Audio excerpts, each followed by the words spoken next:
Hello, my name is Philip Bloom, and over the past few years I've reviewed all sorts of different video cameras. But there has never been one which has caused so much interest and fervour as this little one, the Blackmagic cinema camera. So come on, stop having kittens over whether you should get the camera or not. Let's get to the facts and really see what defines this as something totally new and totally unique in the market. I think I'm going to call her Noodle. So what is super cool about this camera? Well, you got to start off with something really important, and that is its affordability. This is $3,000 US, and for that you get the camera, you get DaVinci Resolve and Ultrascopes, both expensive pieces of software. And what it does inside that camera is also incredibly amazing for this price bracket. It's very important that I make it clear to you that this review is based upon the firmware version 1.0. This is release firmware, not beta firmware. A lot of things it does do and doesn't do, and I will bring them up in the review. And if this changes with future firmware updates, I'll put a little bit of text underneath saying this has been fixed or still not fixed. Everybody wants RAW. Why? I'm not sure everybody knows why they want RAW, but having RAW is considered this like must-have thing. Now I have shot RAW, and RAW is absolutely incredible, and the flexibility you have with it is incredible. We'll go more into the downsides of RAW later on in the review, but this camera shoots RAW in 2.5K. That is a big deal. So beside the 12-bit RAW, we also have the ability to record ProRes HQ. You cannot select different versions of ProRes like LT or 422. It is ProRes HQ, so it's a very high quality codec. Avid DNx HD is also coming into the camera. When shooting in the 12-bit RAW, you're going to have roughly 13 stops of dynamic range. That's a big old chunk of dynamic range, not quite as high as an Alexa, but more than a C300. So that flexibility you can have in post and holding the highlights and getting that shadow information is huge. I haven't done any tests on how accurate that is with the 13 stop dynamic range, or even how much you get out of the ProRes, but certainly when shooting in the ProRes, it's an incredibly flat log-like image with a big dynamic range as well. It will not be as push and pullable as RAW by its whole nature, but it's still pretty damn good. The camera itself shoots in 24p, 25p and 30p. There are no high frame rate options. Possibly that will come with firmware upgrades, but for now we're stuck with normal speed stuff. The camera has a number of quirks. One of them in particular is very quirky. It has an internal battery inside the camera. You cannot replace it. It does have a power in, so you can get a battery solution, but internal battery only. This is the first time I've seen any camera have this very modern connection on it. This is Apple's Thunderbolt. It's used to connect to your computer to run Ultrascopes, and ideally, I'm assuming, to offload your footage really fast from the camera.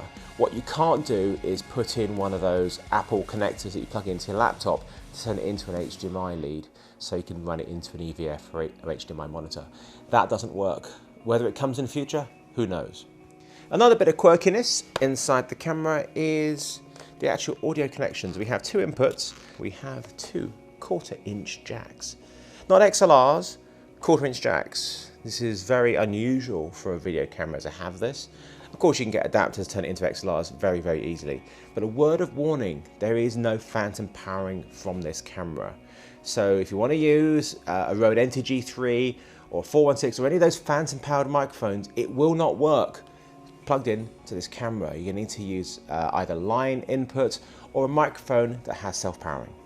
And just going through the other connections on the camera, we have a lovely professional HD SDI out. We have a headphone jack so you can monitor our audio, and we have a lank socket here so we can do remote triggering of the camera.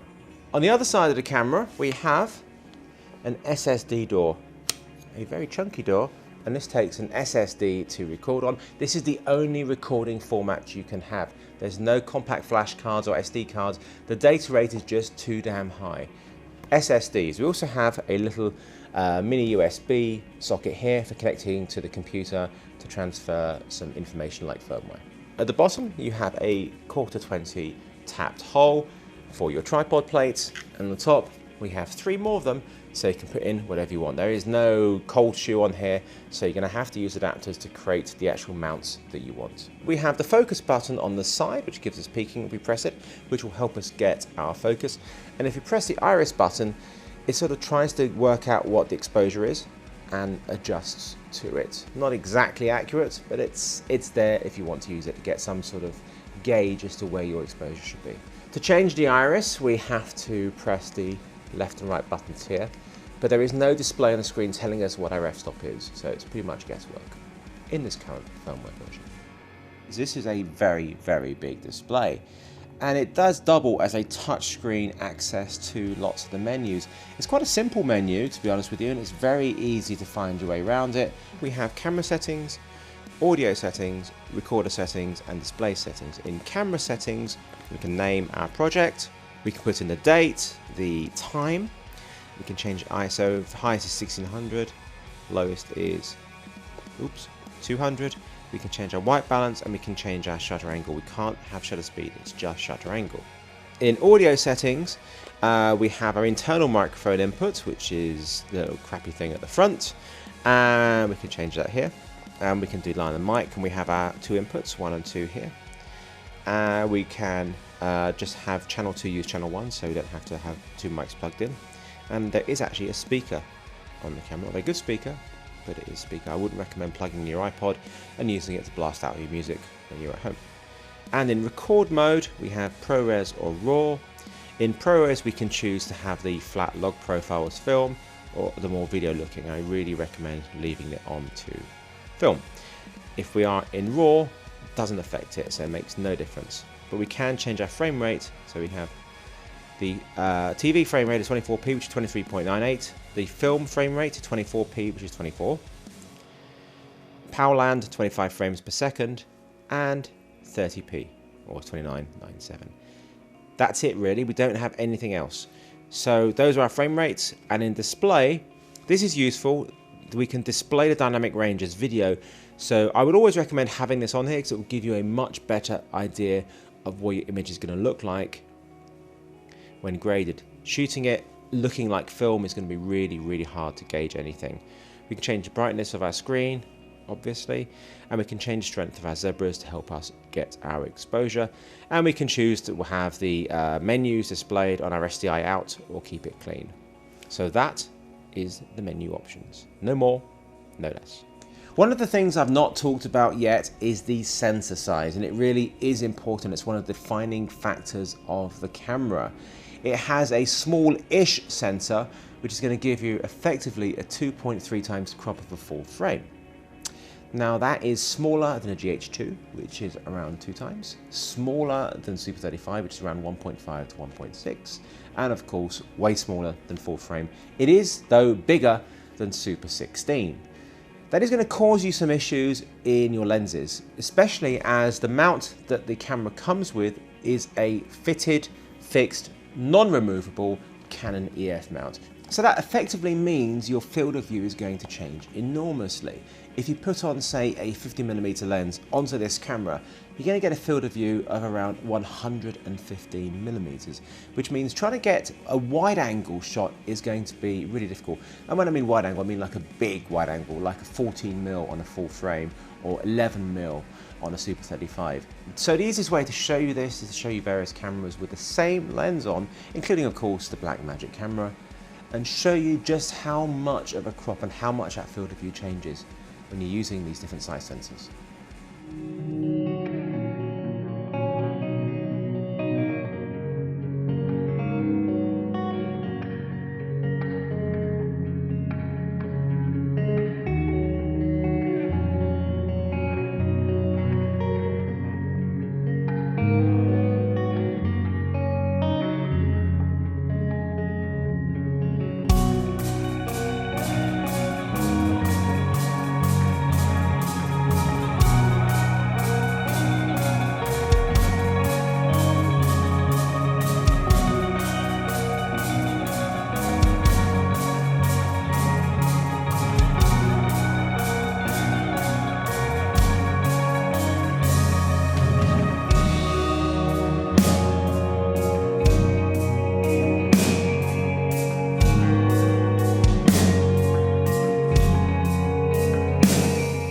recording media that the camera uses is SSDs. This is a 240GB Kingston Technology one.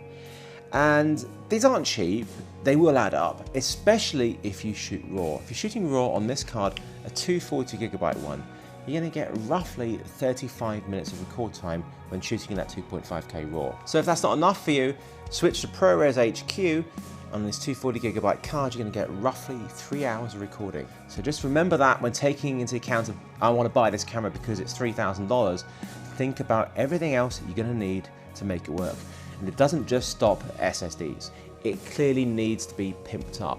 And that's great for lots of manufacturers, not so great for your wallet. So let's take a brief look at some of the options that I've got to hand. This is a very nice rig actually, from those lovely French Canadians at Shape. You put the camera into the cage here and it sits on your shoulder. Now you are supposed to look at the screen here, but you could attach an EVF or a monitor of some sort here. It's actually surprisingly light. We have loads of 1/4-20 and 3/8 mounting points all over the sides and at the top. I'd say I do like the Shape stuff. It really is very well made, very nice and very comfortable. Being an Englishman, of course, I absolutely love the Germans, and they have this, the Bebob rig. It's more of a cage at the moment.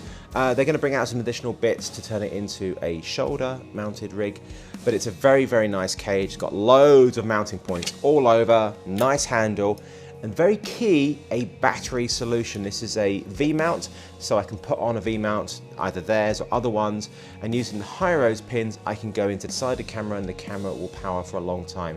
Now, I haven't talked about just how long that battery lasts, and I have done some separate tests, and you'll see those very shortly. In the meantime, this is very, very nice. It's very industrial, very sort of mechanical, very sort of German. Very, very nice. Really like this. Now, of course, those aren't cheap. This is my good old DSLR rig from Zacuto. I've been using this since my early 5D days, and it hasn't let me down. This is very basic, but it is going to give you points of contact, which is going to be very, very, very useful. In fact, the first time I got to use the camera was when I just got back from America. The camera was already waiting for me. 24 hours later, I was in Finland. I took the camera out to shoot some shots, handheld and on a tripod. All the handheld stuff was done using this little baby rig.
So after shooting in Finland and some of the lovely pasty-faced goth punks like this girl here, I got to know the camera a lot better.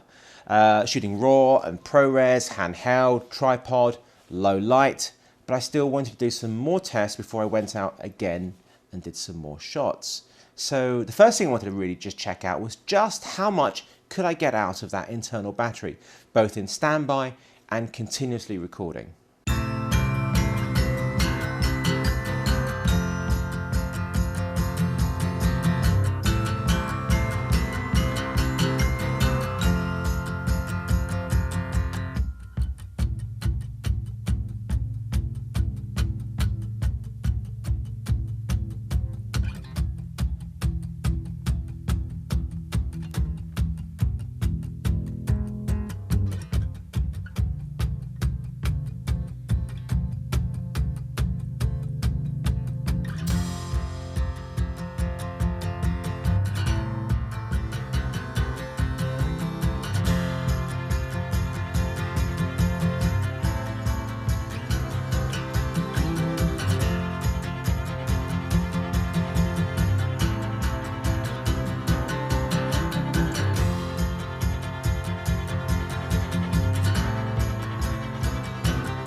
So seeing how well the battery lasts in standby and just recording is all very well and good, but you need to see what it's like actually combining the two. So you need to be on a proper shoot, filming, and see how well that fares.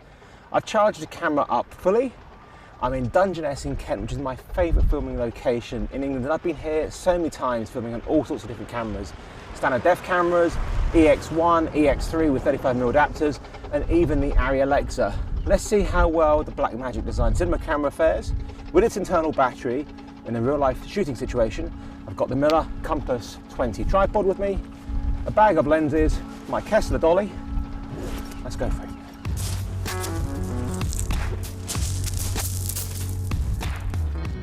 It's pretty obvious stuff, but one of the key things you can do to conserve the internal battery life of the camera is simply keep it turned off when you're not rolling. A bit of a pain, but obviously this is how we're going to get the best or the most out of the camera today. I have a sun visor on, which is going to help me see the screen.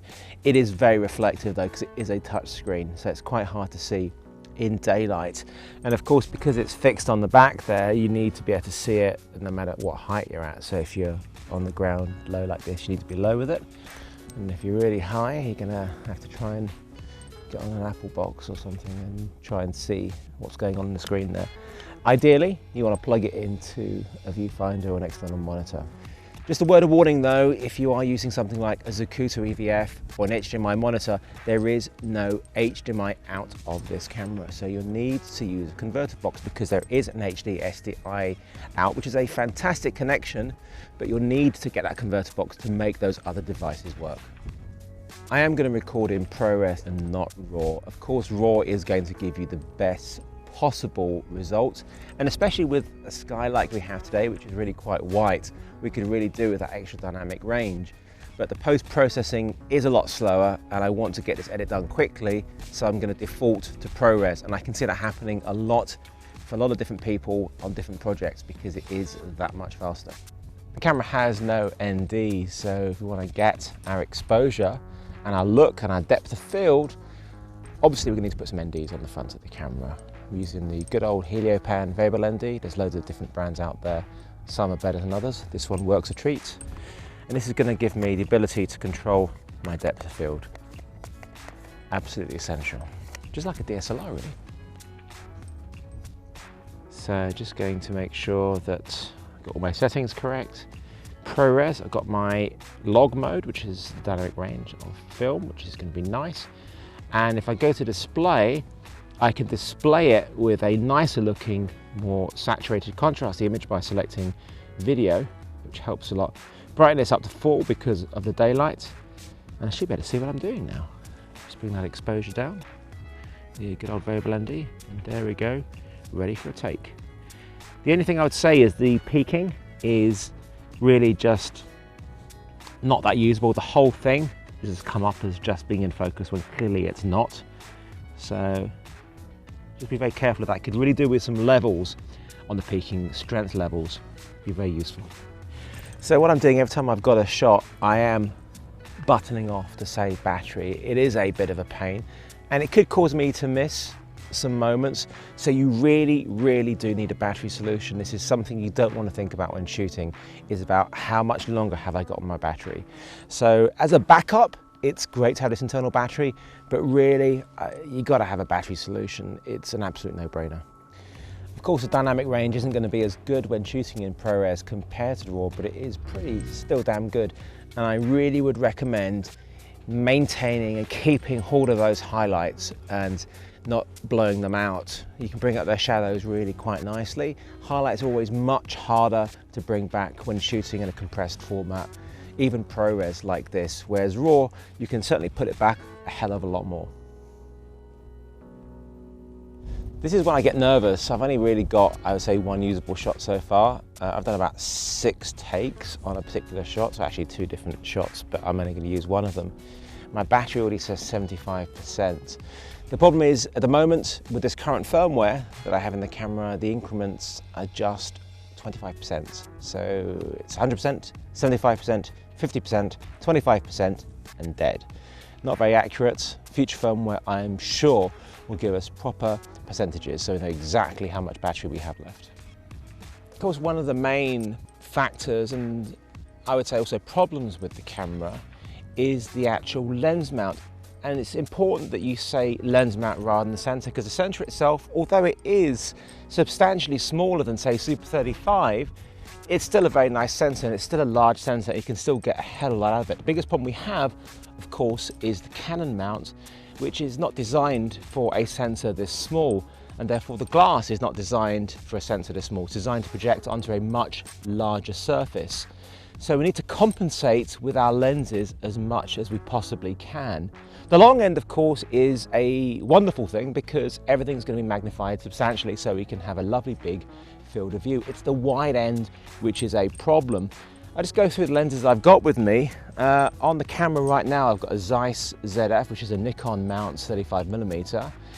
This is, I would call, a standard lens on a Super 35mm camera, giving us field of view of around 50 odd. But with the multiplication of this camera, this is really quite a substantial portrait lens and a half, really, so it's quite long. I've also got the 24mm Samyang 1.4, which is great in low light. I've also got my big telephoto lens, 70 to 200mm f4 IS, although the IS is currently not working with this firmware, which is a shame, especially when we have a bit of wind and a CMOS sensor we could really do with having IS. And this new lens I've just got, which is a Sigma 8 to 16. It's not a constant aperture, unfortunately, and it's 4.5 at the wide end and 5.6 as we zoom in. Now this is going to give us a fairly decent wide angle. It's not going to be crazy wide, but I would say wide enough. And with this lens, it's not a fisheye, so it will give us minimal distortion. So we do have a wide angle solution for the camera, but it will require you to buy a new lens. And of course, we've seen how the lens looks on the actual Blackmagic camera, but this is what it's designed for. It's on the C300, it's designed for a crop sensor / Super 35mm. I am sitting really actually quite close. It may not look like it, but I am only an arm's reach away. And to show you the difference, I put the same lens, 8mm on the Blackmagic camera, filming Sarah from exactly the same distance as she was filming me.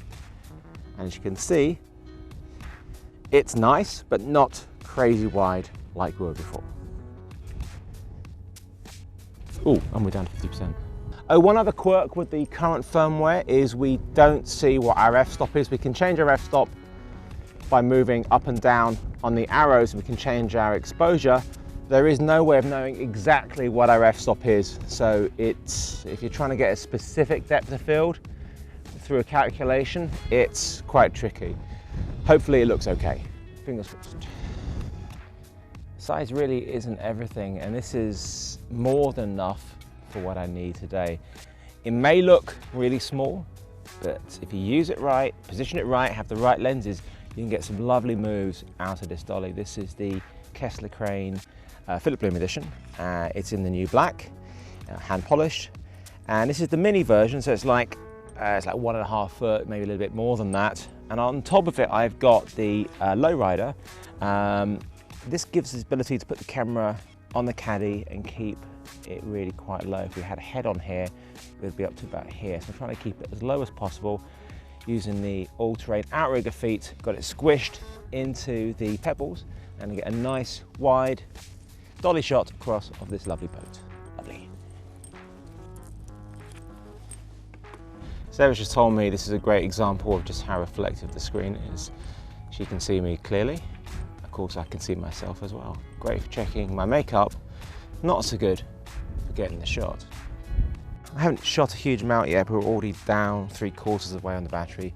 It's just popped up to 25%. Let's see how much longer I got. If you're out shooting just for fun, just getting some shots, some images of anything that you want, don't listen to anybody saying, oh, that's no good, you've got no story or anything like that. As long as you're shooting and you're happy, who cares? Another thing I would like added to the next firmware build is the ability to simply know how much space I have left on my SSD.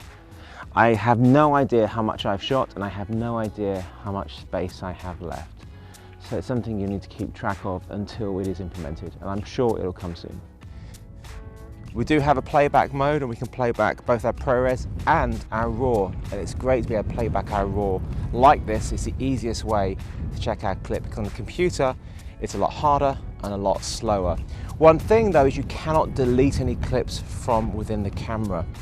If you want to keep a nice clean SSD from duff clips and remove them, you can't do it.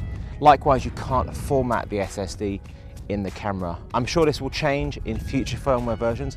So as it stands right now, just make sure all of your SSDs are formatted before you go on the shoot, unless of course you have a computer at hand. I was slightly incorrect about the percentages of the battery life. Once we go below 25%, it's now gone to 10%, so we do have a slightly smaller increment, which is good. So I now have 10% left. So that's it, camera has died. It was at 10%. I was recording a shot and it just stopped. It did close off the file, so I haven't lost the file, but the camera is now at 0%. It doesn't show 0%. You turn it on again, it'll turn on briefly and say 10% and then turn off again within seconds. So that's it. Did pretty well, but you really, really need a battery solution.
So clearly the internal battery is not enough for a full day shoot. That was pretty clear. There are some different solutions out there. Here's just a couple of them. This is from Switchtronics, which is their power brick thing. And you just have an end, stick it on the part of your rig, and this goes into the side of the camera, and this will keep it going for hours. Alternatively, the one I've already mentioned, the one from the lovely Germans, Bob. So I shot everything in Dungeness in ProRes. I didn't shoot RAW because I needed to have the workflow nice and fast so I could get it cut to put into this edit. Shooting RAW gives you huge amount of flexibility. The amount you can pull out of shadows and in highlights is enormous. Way more than you can get in that flat ProRes image. But it's a cost. It's a cost is of time. And one of my biggest problems is I simply don't know the software. That software that comes with the camera, DaVinci Resolve. I'm learning it. It's going to take me time. So for the time being, I wanted the fastest workflow possible, and that was ProRes. I've been reading opinions online, which, you know, can often be a mistake, about people saying, why are you shooting ProRes when you have RAW? There are times for RAW and there's times for ProRes. RAW will always take a hell of a lot longer to process and to work through. This is Cinema DNG. This is a uncompressed format version of RAW. So these are large files, as I've already said, 35 minutes on a 240 gigabyte SSD. That's going to have to go onto your working drive, and probably your 2 backups as well. Just imagine the amount of hard drives you're going to accumulate. So it's not for every project, and if you're a small production company, you could be in for a world of hurt with this, because the time in post and the cost in storage can be really quite unforeseen. So just be very careful. RAW is incredible, and if I had the time, I would shoot everything in RAW.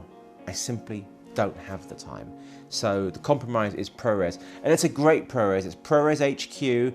It's 10-bit as opposed to 12-bit, but 10-bit is still fantastic, and it is a very, very flat image, incredibly nice to grade, beautiful, very, very much like a baby Alexa. Well, not quite a baby Alexa, maybe sort of like a sort of smaller newborn Alexa, more like sort of like a fetus Alexa, or maybe a glint in the milkman's eye Alexa. That's where we're at. There's loads of different workflows for dealing with the RAW. You can bring it into Lightroom, you can bring it into Photoshop, you can bring it into After Effects, you can create image sequences from those Cinema DNG files. I do think though, probably the best is the software that comes with it. You're just gonna take time to learn it. FX PhD have some cracking tutorials on their website, and there's loads of other resources out there. Do check them out, learn it, and then you get familiar with it and you know the software. One big caveat though is you will need a beast of a machine to run it. It does just about run on my MacBook Pro Retinas because it has the NVIDIA cards in them, and I can get it to work. It's crashing somewhat with the beta version, but I'm sure that'll get stable when it gets the full release version. This iMac behind me freaks out when I try to run it, and it's a fairly new iMac. I have a more modern iMac in my office. I shall give that a try next, but it's clear that to run DaVinci Resolve, you need a machine with a hell of a lot of grunt. So what are my biggest concerns? Well, the form factor is not ideal. It is heavy. It's got, as far as I'm concerned, the wrong lens mount on here. I would much rather have got rid of this and had our sensor right up to the edge here, and we could have had switchable lens mounts, because I'd love to have been able to put on micro four thirds lenses, because they would have given us some very, very, very nice options, especially that lovely Voigtlander 25mm 0.95, my favorite lens. And there's some other great lenses from Lumix, the 7-14 is a lovely wide angle f4. So a different lens mount would have been ideal, to be honest with you. And yeah, the sensor size, you can get shallow depth of field. Don't listen to people saying you can't. Yes, you can. You just need to perhaps be more wide open than you would ideally be, or further back, like you were doing in the older days with smaller sensor cameras. So that's not ideal. I would love to see a super 35mm version of this. That, as the Americans would say, would kill it or be dope. For me, I think it would be smashing. Is it that hard to have a removable battery? I'm sure they could do it. I'm sure version 2 will have that. Battery solutions are great, but they're solutions. I'd rather not have the problem in the first place. I can get around it, it's not that big a deal. I could do with some more options in the menu. One of them in particular, I want the shutter speed, not just shutter angle. The reason I want shutter speed is if I'm filming at say 24p, and shutter angle, that's going to give me equivalent of say 1/48th of a second in shutter speed. Now if I'm filming in America under artificial lights with a 60 Hz supply, I'm going to get strobing at 180 degrees. I cannot set the actual shutter speed to directly match 1/60th of a second. I really want that, so I'd love future firmware to give me shutter speed, not just shutter angle. The audio connections are not ideal, and really we should be getting phantom power. I know we have an internal battery and it would drain it a little bit, but phantom power is absolutely essential for me, and not having it really sucks. We also, in the current firmware version, have no meters on the screen. So we are judging our levels of audio through our headphones. That is a really bad idea. This is a big problem, reflective screen. We don't want reflective screens on our displays. Outside it sucks, indoors it sucks. It's great if you want to check out your hair and see how cool you look, but to be honest with you, I'm more focused on trying to get my shot, get my exposure, get my composition, and get my focus. Naturally, I would love higher frame rates, even just up to 60 frames would be great. I'm not getting greedy here. I would also like to have the f-stop displayed on the screen. Again, I'm pretty certain that'll come with firmware. You know what I'd also like is an improvement in the touchscreen technology. Almost a bit like the way that the Red works, in that you say you want to change the ASA, you press that, a menu comes up and you select the new one. That would be nice. Oh, that brings me on to the metadata. The metadata is really quite nice, but because it's all built into the actual camera screen, it really just takes up the camera while typing in stuff. It's a nice idea in practice. Am I on a shoot and somebody wants to log the shot? Am I going to move away from the camera for them to go up to the camera? I don't know. Or am I going to can I be bothered to, after every single shoot or every single shot, type in some stuff? Probably not. I like the idea of it. I can't see me using it that much in practice. If we were plugged into the camera via Wi-Fi or even the Thunderbolt connected to some software, I could see that happening much more. I'm pretty confident this is down to firmware. We have lots of improvements to come. And once these niggles have been ticked off and have gone, this camera's going to be so much better. Simple things like being able to delete clips from within the camera, being able to format the SSD from within the camera. These are key things. One of the things that makes me look better as a cameraman when I hand off my rushes is the ability to clean up my rushes on the actual SSD. So if I've screwed up a take or I've got something out of focus, I go delete. I'm going to have to give people this SSD and they're going to see just how crappy my shots are. I don't want that. I want to be able to delete clips within here. On a serious note, it will save space on your SSDs. If you've done like a really long take and it's shit, you can delete it and start again, especially if you're shooting RAW, because that amount of data that RAW eats up is huge. Deleting clips should be #1 in the firmware wish list right now. And whilst we're niggling, that battery indicator needs to be way more accurate. Being in those big, huge increments is not good enough. Again, I'm absolutely confident firmware will fix that. When my battery goes down, I want it to go from 100% to 99, to 98, to 97, to 96. I'm sure it's coming. Going from 100 to 75% is way too big a jump for me. I do feel like I've been negative too much because I just want to bring out all of the sort of problems that I've had when shooting the camera. So this can be picked up upon and improved upon, and just so you're aware of them. But at the end of the day, using that incredibly cliched phrase, it is an incredibly good camera for a very low price. For what you're getting, even if they didn't give away the software, we're still getting an amazing camera for this price. This shoots 2.5K RAW. This is a video camera that costs $3,000 that shoots 2.5K RAW. This is a video camera that costs $3,000 that shoots 2.5K RAW, and it is very well implemented. And if you can't cope with RAW, and I know a lot of you won't be able to once you start using it, the ProRes internally, the ProRes HQ is incredible, and you can squeeze so much more onto your SSDs. And the image out of it is really filmic. There's nothing really video-like about it. I love the way that we have the highlight roll-offs. It's just a lovely grain structure as well. It's a lovely, lovely image. And it's $3,000. Did I mention that? $3,000. So really it comes down to a very simple thing. Can you cope with the size of the sensor if you're used to a much larger sensor from, say, a Canon DSLR? It's clear they're going for the Canon DSLR market, otherwise why would they put on a Canon mount? So if you use that large sensor and used to what your lenses are giving you, can you deal with it? It will take a fair amount of adjustment with that 2.3 times crop.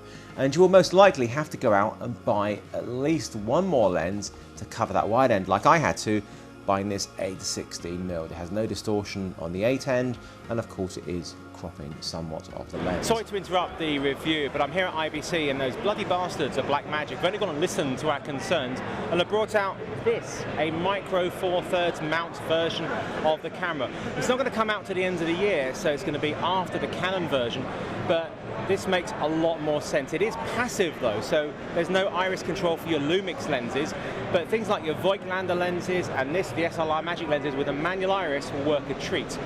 The other thing is, it will take any lens effectively, as long as it covers the sensor. Because of the flange distance, it's tiny. Put a PL mount on there, easy. Put a Canon one on there, a Nikon one on there. As long as it covers the sensor, you are sorted. This makes so much more sense. So who is this camera actually marketed for? Well, it's called a cinema camera. Well, mind you, Canon called their C300 a cinema camera, and for me, it is really a broadcast camera and a fantastic documentary camera, and that's what I use it for most of the time. This, on the other hand, I wouldn't shoot a documentary with it, but I would certainly shoot a much more controlled shoot with it, be it a music video or some sort of fiction film. It does require lighting because it isn't fantastic in low light. I would try and keep it relatively low. 800 is native ISO, 1600 is fine. This is not a fantastic low light performer. It's a good low light camera, just not a great one. There's way better low light cameras out there than this. So I would say it's a very particular market if you're looking to make those independent features for music videos, and especially for anybody who's doing effects work. Being able to shoot RAW is absolutely essential. It's going to be huge in those respects. I don't think this is a camera to replace all your cameras. I think this can fit in really nicely alongside your existing cameras. I think it has a very particular use, and as long as you go into this camera knowing that, I think you're going to have a very, very loving relationship. So if you need a camera that can shoot 2.5K RAW and also shoot a really lovely version of ProRes HQ super flat, then this camera could easily be what you're after. At $3,000, yes, $3,000, it's an absolute bargain. The one thing this camera has against it, the biggest thing, is simply the sensor. Put it in a Super 35 sensor and it really would take over the world. Global domination. Scary.